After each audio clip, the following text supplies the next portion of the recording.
Hey guys, today I am doing a selfish sew. I am making the Tami Revolution Hoodie by New Horizons Designs. I haven't made something for myself in, gosh, over a year, I think. So I decided to go ahead and make something for the fall. First step, of course, is to put together this huge pattern. I'm a little disappointed in how many pages this takes, but any adult pattern is going to do that. So going from newborn to this, it always kind of surprises me at how much paper it takes to make that pattern.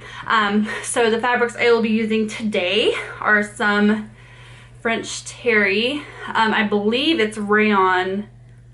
I'm not 100% sure. If I'm wrong, I will put it in there. So I have this really beautiful plaid French terry, as well as the main body will be this floral French terry, and it's on burgundy, and it's so nice and soft, and I love it. It's really nice and thin, which will be perfect for summer in the fall / winter, because sometimes it'll get really cold, but usually it's really mild, and this is going to be a great option for that. So let's put this pattern together.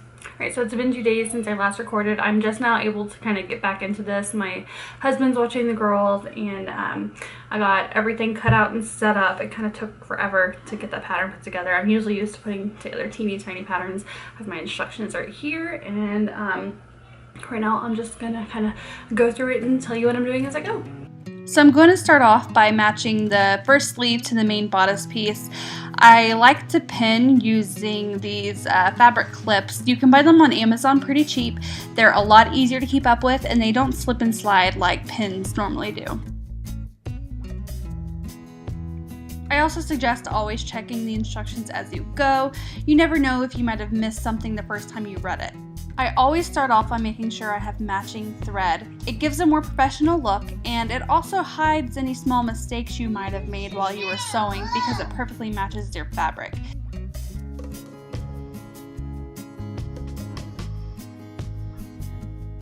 So whenever I'm using matching thread, I only ever put it in the leftmost needle because that's the only thread that's actually going to be seen on the outside of the garment. I typically just use white or black for the inside. And now we're going to start serging all the main pieces together. I start by connecting the sleeves to the front bodice, and then we're going to connect all of that to the back bodice. I'm going to fast forward through most of the serging. You're not going to really learn a whole lot just from watching me serge, but I will include some tips here in a little bit.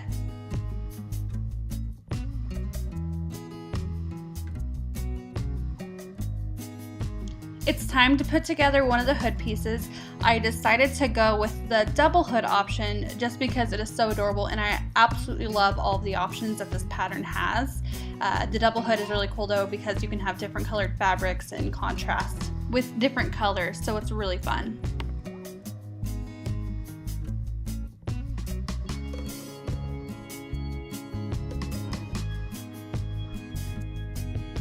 Once I finish serging the inner hood, I'm going to finish the hem by cover stitching it. I'm using a nice coordinating thread that you can see in the top left. It'll go really nicely with the blues in the plaid. Whenever I use my cover stitch, I typically just fold my fabric under. I don't really use hem tape. I like to use the guides and measurements that are provided on the machine itself. If you look under the foot whenever you're sewing, you can see two little lines on the left that show exactly where the needles are, and I matched it up perfectly with my fabric, and you can also see it on the foot itself.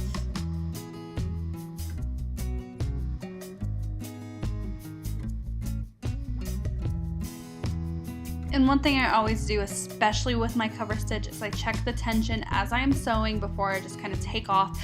Sometimes the tension on sergers and cover stitches can be a little finicky, so it's really important to check as you go. That way you don't end up ruining your entire piece.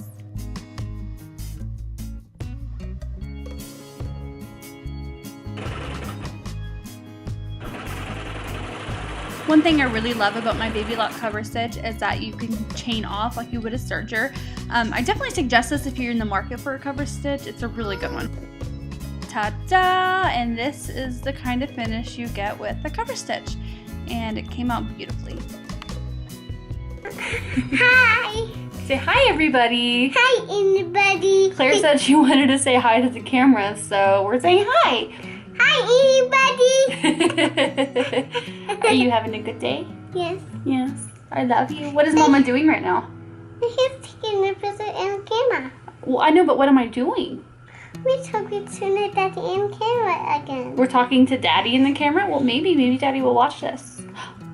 Are you happy? Yeah! Mwah. Okay, go play. I love you. I'm going to the playground. You want to go play on the playground? Now it's time to move on to the outer hood. This is just like the inner hood. I'm just going to pin all the way around it and then serge it and put it together. The shape of the inner and outer hood is actually different. The inner hood has a large crossover, which is really cute, and then the outer hood is more of a standard hood that meets at the shoulder seam. Wanted to show you really quick how easy it is to pull up a mistake whenever you have a cover stitch mistake, and it's just as easy as pulling up the looper thread. So now I'm sewing it correctly, and you can see how beautiful it is.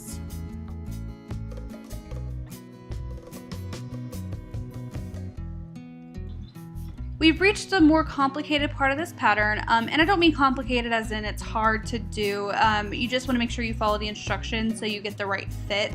We're going to layer the hood pieces and sew them. We're going to start with the outer hood, serge that, and then we're going to do the inner hood and serge that. And it's really important to do this correctly, that way you don't have a big bulky seam where the hood meets the body.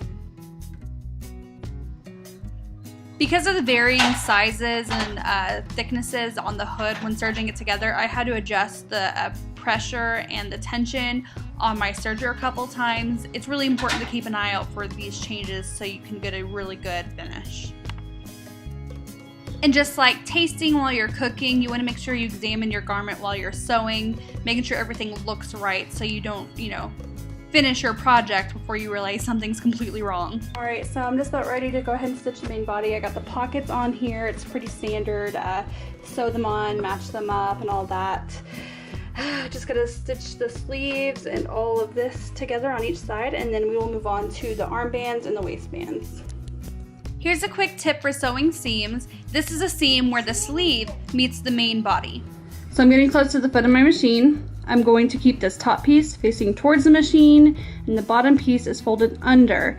So this ridge that the seam creates, they're going to be hitting up against each other and fit together basically like a puzzle piece. I'm going to try to do this one-handed, and excuse my very dry hands. So let me make sure that's matched up really well. Okay, so now that it's right at the foot, I'm gonna sew just a little bit more, and you can see that it's getting caught right there. So I'm going to lift up my foot, let it flatten out on its own, and then keep going. And I'll show you what happens when I do.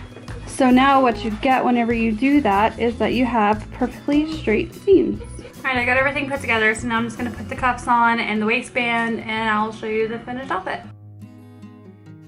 Here it is. This is the Tami Revolution Hoodie. I used the double hood option. I did not add the zipper. I also did the extended length. If I could go back, I would definitely go a size down, as it is a looser fit. I made the extra large, and I could have easily gotten away with a large or even a medium if I wanted a slimmer fit.